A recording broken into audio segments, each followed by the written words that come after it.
রহিম। আসসালামু আলাইকুম। আপনারা দেখতেছেন এসকেপ নিউ উদ্যোক্তা টিভি।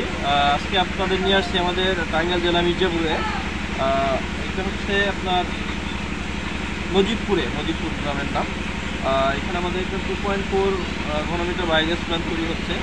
তো আমাদের কাজ চলতেছে। তো আমরা আজকে দেখবো যে আমাদের ড্রয়িং অনুযায়ী উনি কাজ করতেছে কিনা বা হচ্ছে মাপগুলো ঠিক আছে কিনা। হ্যাঁ, তো দেখেন আমরা করবো।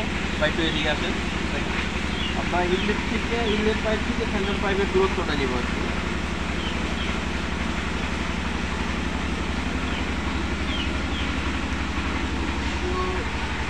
14 সেন্টিমিটার, এটা ঠিক আছে। আমাদের 2.4 ঘনমিটার ইনলেট থেকে সেন্টারের দূরত্ব। তো আমরা হাইড্রোলিকের মাত্রা ঠিক আছে কিনা।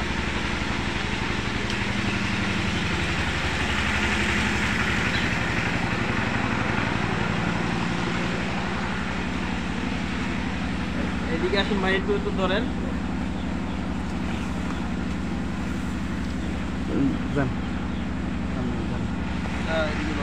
এটা থাকবে হলো 201 সেন্টিমিটার থাকবে।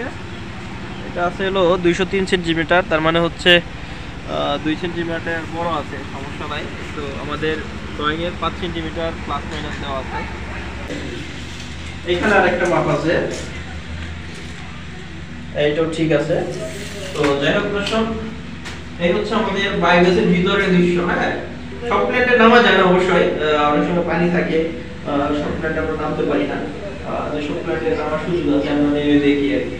এখানে সেন্টার পাইপটা লাগাবে এবং হচ্ছে এখানে সুন্দর করে এটার মধ্যে কিন্তু রং করা হবে, সাদা প্লাস্টিক পেন্টিং রং করা হবে। ঠিক আছে, আপনি এনশিওর করবেন যে আপনার বাসায় বায়োগ্যাস প্ল্যান্ট করলে আপনি সুন্দর করে রং করে কিনা। হ্যাঁ, রং করা হবে। তো আমরা উপরে চলে যাই।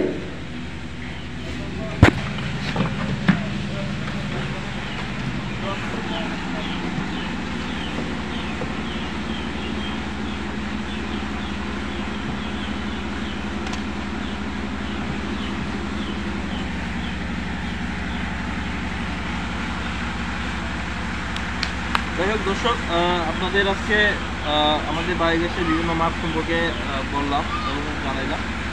তো আপনারা যারা বায়োগ্যাস প্ল্যান করতে চান, আমাদের ভিডিওতে নাম্বার দেওয়া থাকবে। আমাদের সাথে যোগাযোগ করলে আমরা বায়োগ্যাস করার সহযোগিতা করে থাকি। এবং হচ্ছে ইটকলের যে আমাদের একটা প্রজেক্ট চলতেছে, ভর্তুকিমূলক প্রকল্প, আমরা ইটকলের ভর্তুকি দিয়ে থাকি আর কি। তো আমরা সারা বাংলায় এসে কাজ করি, আমাদের সাথে যোগাযোগ করলে আমরা কাজ করে দিতে পারবো। আজকের মতো এখান থেকে বিদায় নিচ্ছি। আসসালামু আলাইকুম ওয়া রাহমাতুল্লাহ।